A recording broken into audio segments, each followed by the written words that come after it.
स्वागत है आप सभी का एक नई वीडियो के अंदर। और आज मैं बताने वाला हूँ एक और हायरिंग के बारे में जो आईजीटी कंपनी है, जिसके लिए आपको सबसे पहले सिकंदरपुर मेट्रो स्टेशन जाना होगा। और सिकंदरपुर मेट्रो स्टेशन से आपको बैटरी रिक्शा लेना होगा हनुमान चौक के लिए। 20 रुपये लेगा बैटरी रिक्शा वाला, या 30 रुपये ले लेगा। कभी 20 लेते हैं, कभी 30 लेते हैं, पर इससे ज़्यादा नहीं लेगा। तो छतरपुर उतरना है, सिकंदरपुर मेट्रो स्टेशन उतरना है। सिकंदरपुर मेट्रो स्टेशन से गेट नंबर 2 से बाहर निकलना और बैटरी रिक्शा लेना और उसको बोलना हनुमान चौक जाना है। वो आवाज़ भी लगाते रहते हैं हनुमान चौक, शंकर चौक, इस तरीके से। तो हनुमान चौक अपना उतरना, 20 रुपये। उसके बिल्कुल साइड में कंपनी है आईजीटी। उसके अंदर फ़िलहाल जो बल्क में हायरिंग चल रही है वो चल रही है कंटेंट मॉडरेट के लिए। अब बहुत से लोग तो जानते भी होंगे कि कंटेंट मॉडरेट होता क्या है, और जो नहीं जानते उनको मैं आगे इस वीडियो में बता दूंगा, तो वीडियो को लास्ट तक देखना। फिलहाल मैं ये बता देता हूँ कि उसके लिए क्या क्या मांगा जा रहा है। तो सबसे पहली चीज़ कि आईटी बैकग्राउंड होनी चाहिए, जैसे कि आपका बीटेक हो गया, बीसीए हो गया, और आपका एमसीए हो गया, एमएससीआईटी हो गया। तो मतलब मेनली और भी इसमें ग्रेजुएशन होनी चाहिए मेनली कंप्लीट। बट अगर वो आईटी का है तो उसके लिए बहुत ही अच्छा है आईटी वाले के लिए। अब कंटेंट मॉडरेट में होता क्या है, कंटेंट मॉडरेट के अंदर मेन काम क्या है, बहुत से लोगों का ये जो होगा क्वेश्चन होगा कि भाई कंटेंट मॉडरेट के अंदर काम क्या है। देखो, जो कंटेंट मॉडरेट होता है ना, बेसिकली वो सोशल मीडिया पे काम चलता है एक तरीके से। मान लो जैसे अभी हम यूट्यूब की वीडियो बना रहे हैं, तो यूट्यूब हो गया या जितनी वीडियो होती है, अब उस वीडियो के अंदर ऐसा कोई पार्ट जैसे गालियाँ दे दी या कुछ गलत वर्ड यूज़ कर लिया, तो उसको एडिट करना, उस कंटेंट को हटाना या उस कंटेंट को सही शब्दों में करना, वो कंटेंट मॉडरेटर की जो होती है रिस्पॉन्सिबिलिटी होती है। तो उसके लिए पूरी वीडियो देखनी पड़ती है, पूरा सुनना पड़ता है। और वो पूरा जो है यहाँ पे कंटेंट मॉडरेट, वो यूएस प्रोसेस है, बहुत अच्छा रहने वाला है आपका। 5 डे वर्किंग है, 5 डे वर्किंग आपको करना होगा। अब इसकी ये मैंने आपको बता दिया कि इसमें ग्रेजुएशन चाहिए, और मेनली अगर वो आईटी बैकग्राउंड का है तो उसके लिए तो बहुत ही अच्छा है ये एज अ फ्रेशर स्टार्ट करने के लिए। दूसरी चीज़ ये है कि भाई जो कंटेंट मॉडरेटर है उसकी सैलरी क्या है यहाँ पे। तो देखो, सबसे बड़ी बात ये है कि सैलरी जो है, अगर आप फ्रेशर बिल्कुल जा रहे हो तो आपकी 20,000 तक होगी। मतलब 16,000 से आपकी 20,000 तक हो सकती है, डिपेंड ऑन योर इंटरव्यू। आपके इंटरव्यू पर डिपेंड करेगा कि आपकी सैलरी क्या होगी, 16,000, 17,000, 18,000। पर वो फ्रेशर के लिए मैक्स जो है वो 20K है। अगर आपको 6 महीने का एक्सपीरियंस है, ठीक है, तो आपकी सैलरी जो है वो 25,000 तक जा सकती है। मतलब 20, 21, 22, 23, 24, 25, 6 महीने एक्सपीरियंस पे।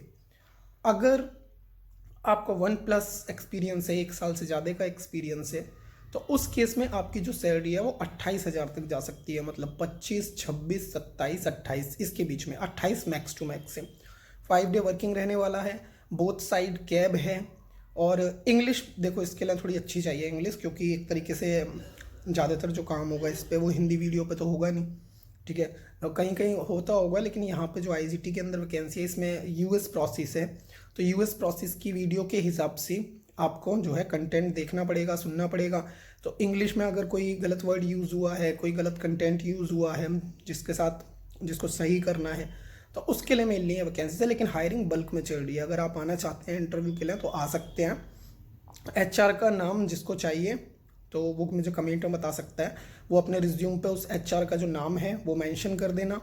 अगर एचआर का नाम मेंशन नहीं करना है तो आप मुझे बता दीजिएगा, मेरा नाम भी आप मेंशन कर सकते हैं वहाँ पर। अगर आप आईजीटी के अंदर आते हैं तो नाम रिज्यूम पे लिख दीजिएगा, ठीक है। जिसको भी चाहिए, एचआर का नाम मेंशन करना चाह रहा है एचआर का कर सकता है, मेरा नाम मेंशन करना है तो वो मेरा नाम मेंशन कर देना, मैं एचआर को इन्फॉर्म कर दूंगा।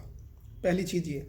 अब दूसरी चीज़ मैं ये बता देता हूँ कि कुछ लोगों को क्वेश्चन होगा कि यार अभी बोला 6 महीने एक्सपीरियंस, 1 साल एक्सपीरियंस। तो देखो, कंटेंट मॉडरेट के अंदर जो कंटेंट मॉडरेटर है उसके अंदर 6 महीने का और 1 साल का एक्सपीरियंस सेम फील्ड में होना चाहिए। मतलब वो कंटेंट मॉडरेटर का ही होना चाहिए अगर एक्सपीरियंस आपके पास जो है। अगर आपके पास कंटेंट मॉडरेटर का एक्सपीरियंस नहीं है तो आप एज ए फ्रेशर काउंट होगे, और सैलरी जो है वो 20,000 तक आपको मिलेगी, जो सैलरी मिलने वाली है। अगर आपका एक्सपीरियंस कंटेंट मॉडरेटर का 6 महीने का या 1 साल का है तो आप अप्लाई कर सकते हो। मतलब मेनली इसमें जो एक्सपीरियंस चाहिए वो सेम फील्ड का होना चाहिए, कंटेंट मॉडरेटर का ही होना चाहिए एक्सपीरियंस। तो ये वाला डाउट आपका क्लियर हो गया है, ठीक है। बाकी किसी ने अगर सुना हो, पोकरबाजी एक गेम है, कार्ड्स का गेम है मेनली, उसके अंदर भी वैकेंसी निकली हुई है। वो भी 5 डे वर्किंग है। उसमें सैलरी अच्छी है, उसमें सैलरी 32,000 तक है।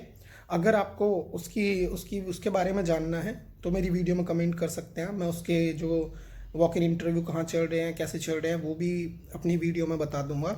उसके अलावा एयर इंडिया है एक, एयर इंडिया के अंदर भी कस्टमर सपोर्ट सर्विस का इंटरव्यू हो रहा है, वो भी मैं वीडियो अलग से बना दूंगा। ठीक है, तो मेनली ये है कि जो भी आप मेरी वीडियो देख रहे हो, जिसको भी जो चाहिए, ठीक है, वो कमेंट में मुझे मेंशन करो, कमेंट में मुझे बताओ, तो मैं उसके ऊपर आपकी वीडियो बना दूंगा। तो अभी जो हायरिंग है फिलहाल आईजीटी में बल्क में चल रही है, तो आप इंटरव्यू देने आ सकते हो। बस सैटरडे और संडे मत आना, क्योंकि सैटरडे और संडे बंद रहता है इंटरव्यू के पर्पज़ से। वैसे तो 24/7 खुला रहता है, लेकिन इंटरव्यू जो होते हैं वो मंडे टू फ्राइडे होते हैं। तो मंडे टू फ्राइडे सुबह के 10 बजे से और शाम के 7 बजे तक। वैसे तो आपको 10 से 3 बोला जाएगा, ठीक है, वो इस वजह से बोला जाता है 10 से 3, क्योंकि 10 बजे सारा स्टाफ आता है, एचआर स्टाफ जो है वो 10 बजे तक आता है वहाँ से। और फिर मान लीजिए आपके इंटरव्यू में 3 से 4 राउंड होते हैं। नॉर्मल राउंड होता है, सेकंड आपका टेस्ट होता है जो सिस्टम बेस्ड टेस्ट होता है, तीसरा फिर आपका फाइनल जो आपके ऑपरेशनल मैनेजर होंगे, जो भी आपके ऑपरेशनल एचआर होंगे, थर्ड राउंड आपका उनके साथ होगा।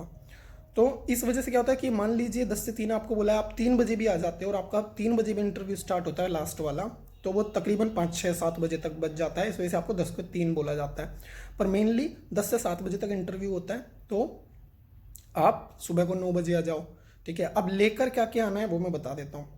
आप अपना रिज्यूमे लेकर आइएगा, अपडेटेड रिज्यूमे, ठीक है। उसके बाद आपके पास अपडेटेड रिज्यूमे के साथ होना चाहिए आपका आधार कार्ड। आधार कार्ड की हार्ड कॉपी लेके आना। आधार कार्ड वो एक बार देखेंगे आपका, ठीक है, मतलब इस पर्पज से देखेंगे, ठीक है, आप ही हो या कोई और है, एज ए आइडेंटिटी बेस, बस रखेंगे नहीं, ना ही उसकी फ़ोटो स्टेट चाहिए। बस आप ओरिजिनल आधार कार्ड लेके आना, कि अगर आपसे मांग लें, किसी प्रोसेस के इंटरव्यू में मांग लेते हैं, तो आपके पास वो होना चाहिए। और आप अपना रिज्यूम लेके आना, बस ये 2 चीज़ आपको चाहिए और कुछ भी नहीं चाहिए शुरू के दिन जब आप इंटरव्यू देने आएंगे। अगर आपका सिलेक्शन हो जाता है first round, second round, third round तक, तो उसके बाद वो आपको बताएंगे कि आपको अपने डॉक्यूमेंट कब लेके आने हैं वेरीफाई करने के लिए। उसके बाद आप अपने डॉक्यूमेंट ले आइएगा। तो ऐसा नहीं है कि शुरू के दिन ही डॉक्यूमेंट लेकर जाने हैं कि भाई डॉक्यूमेंट मंगा लिए, ऐसा कुछ भी नहीं है। पहले आप रिज्यूमे और आधार कार्ड के साथ आइएगा अगर आप इंटरव्यू देने के लिए आ रहे हैं। तो ये चीज़ हो गई आपकी आधार कार्ड की और रिज्यूमे की। अब बात कर लें कि भाई सिलेक्शन प्रोसेस क्या है। देखो, सिलेक्शन प्रोसेस हर किसी का सेम रहता है। फर्स्ट राउंड में आपसे वही आपका नॉर्मल इंट्रोडक्शन, आपकी एक्सपेक्टेशन क्या है, और आप मतलब क्यों छोड़ना चाहते हैं, क्यों ज्वाइन करना चाहते हैं, ये क्वेश्चन होते हैं जो बेसिकली सबको रटे हुए होते हैं, क्योंकि इतने इंटरव्यू दे दिए हैं तो उसको इतना तो पता ही होता है कि यहाँ पे क्या बोलना है, ठीक है। तो पहला राउंड आसानी से क्लियर हो जाता है। दूसरे राउंड की बात कर लेते हैं। दूसरे राउंड में क्या होता है, सिस्टम बेस्ड टेस्ट होता है, जहाँ पर आपकी रीडिंग देखी जाती है, लिसनिंग देखी जाती है। आपको सिस्टम दे दिया जाएगा, सिस्टम पे आपके कुछ टेस्ट होंगे। अब वो डिपेंड करता है, रिटर्न हर किसी में होता है, आप किस प्रोसेस के लिए जा रहे हैं, उस प्रोसेस के रिगार्डिंग जैसे भी क्वेश्चन होंगे वो आपको दिए जाएंगे। अगर आप मान लीजिए कंटेंट मॉडरेट में जा रहे हैं तो आपको वीडियो के रिगार्डिंग क्वेश्चन दिए जाएंगे, सोशल मीडिया के रिगार्डिंग क्वेश्चन दिए जाएंगे। तो इस तरीके से सेकंड आप क्लियर कर लेते हैं, तो फिर थर्ड राउंड आता है ऑपरेशनल राउंड, और यही सबसे खतरनाक राउंड है, ठीक है। मेरे हिसाब से फर्स्ट सेकंड सब निकाल लेते हैं, और जो तीसरा राउंड होता है ना, जो ऑपरेशनल एचआर मैनेजर राउंड होता है, 99% लोग यहीं पे बाहर होते हैं। पहले दूसरे में 1% लोग बाहर होते हैं, क्योंकि वो इतने इंटरव्यू देते आते हैं कि फर्स्ट तो क्लियर हो जाता है, सेकंड भी रिटर्न क्लियर हो जाता है, ठीक है, और जो सिस्टम बेस्ड टेस्ट होता है। लेकिन जो थर्ड है ना, ऑपरेशनल वाला, बस यहीं पे 99% लोग बाहर होते हैं, क्योंकि वो जो होता है आपका जो प्रोसेस मैनेजर होते हैं। मान लो आप जा रहे हो कंटेंट मॉडरेटर के अंदर, तो जो कंटेंट मॉडरेटर के फाइनल एचआर होंगे, जो ऑपरेशनल एचआर होंगे, वो आपका लास्ट राउंड लेते हैं।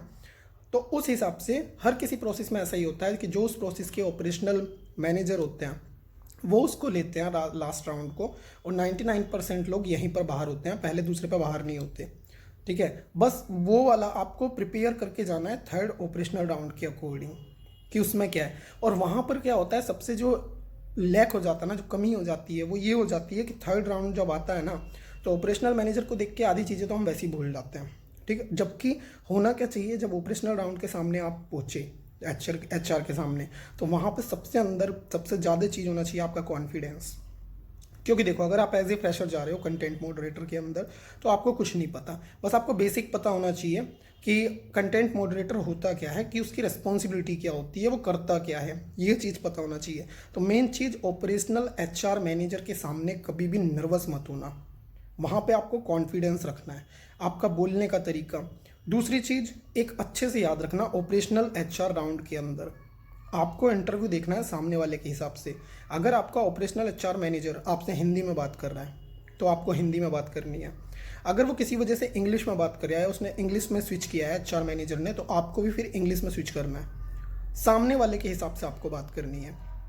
कभी कभी कुछ लोगों के साथ ऐसा होगा कि इंग्लिश में दिक्कत हो जाती है, तो हालांकि ये एक तरीके से यूएस प्रोसेस है तो इंग्लिश तो मस्ट है, बट अगर कोई ऐसा पहुंच जाता है इंटरव्यू देने के लिए, तो उस केस में आप अपने ऑपरेशनल मैनेजर को सीधा बोल दीजिएगा कि क्या मैं हिंदी में बोल सकता हूँ, ठीक है। क्योंकि आपका रिटर्न, कुछ लोगों के साथ ऐसा होगा कि उनकी जो रिटर्न इंग्लिश होगी ना, वो बहुत बढ़िया होगी, मतलब बेहतरीन जिसे कहते हैं ना, ग्रामेटिकल एरर होगी, कुछ भी एरर नहीं होगी, लेकिन बोलने के केस में कहीं ना कहीं हेजिटेशन आ जाता है। तो वो जो हेजिटेशन होता है ना, वहाँ दिक्कत हो जाती है। हालांकि उसकी इंग्लिश में दिक्कत नहीं है, जो सामने इंटरव्यू दे रहा है, जो आप इंटरव्यू दे रहे हैं, मैं दे रहा हूँ या कोई भी दे रहा है, लेकिन दिक्कत ये आ जाती है, उसका रिटर्न सबसे अच्छा है, सब कुछ अच्छा है, बट जब बोलने की बात आती है तो हेजिटेशन हो जाता है।